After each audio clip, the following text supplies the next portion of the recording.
Telangana phone tapping కేసులో కీలక పరిణామం చోటు చేసుకోబోతుంది. అదేంటంటే మాజీ SIB chief Prabhakar Rao and Shravan రావులు అమెరికా నుంచి ఇండియా రాబోతున్నారు.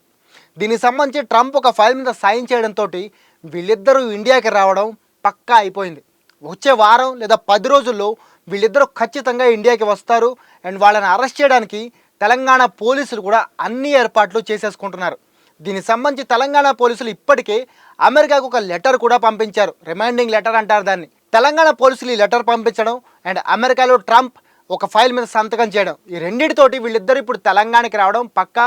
అండ్ వాళ్ళని ఇక్కడ పోలీసులు అరెస్ట్ చేయడం కూడా పక్కా అయిపోయింది. లాస్ట్ గవర్నమెంట్ అంటే కేసీఆర్ హయాంలో ప్రభాకర్ రావు అండ్ మిగతా టీం మొత్తం కూడా చాలామంది important persons and politicians and business mans వీళ్ళందరి ఫోన్ ట్యాప్ చేశారని చెప్పేసి ఒక పెద్ద కేసు అనేది ఇప్పుడు రిజిస్టర్ అయి ఉంది.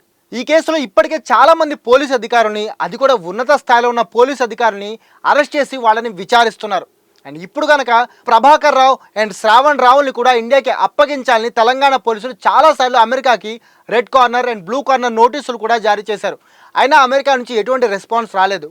అయితే ఇప్పుడు ట్రంప్ అధికారంలోకి వచ్చిన తర్వాత అమెరికాలో అక్రమంగా ఉన్న వలసదారుల్ని, అలాగే వాళ్ళ దేశాల్లో ఏదైనా క్రైమ్స్ చేసి అమెరికాకి పారిపోయి వచ్చిన వాళ్ళని తిరిగి వాళ్ళ దేశాలకు పంపించేయాలని ఆయన నిర్ణయం తీసుకున్నారు. ఆ నిర్ణయం ప్రకారం ఒక ఫైల్ మీద సంతకం కూడా చేసేశారు. ఆ సంతకం వల్ల ఇప్పుడు ప్రభాకర్ రావు అండ్ శ్రావణ్ రావులు ఇండియాకి, ముఖ్యంగా తెలంగాణకి తిరిగి రావాల్సి వస్తుంది. వాళ్ళు కనుక తిరిగి వస్తే ఖచ్చితంగా ఈ కేసులో చాలా పురోగతి ఉంటుంది. అండ్ తెలంగాణ పోలీసులు ఈ కేసును ఛేదించే అవకాశం కూడా ఉంటుంది.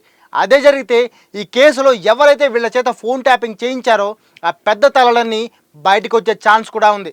మరి చూడాలి ఏం జరుగుతుందనేది.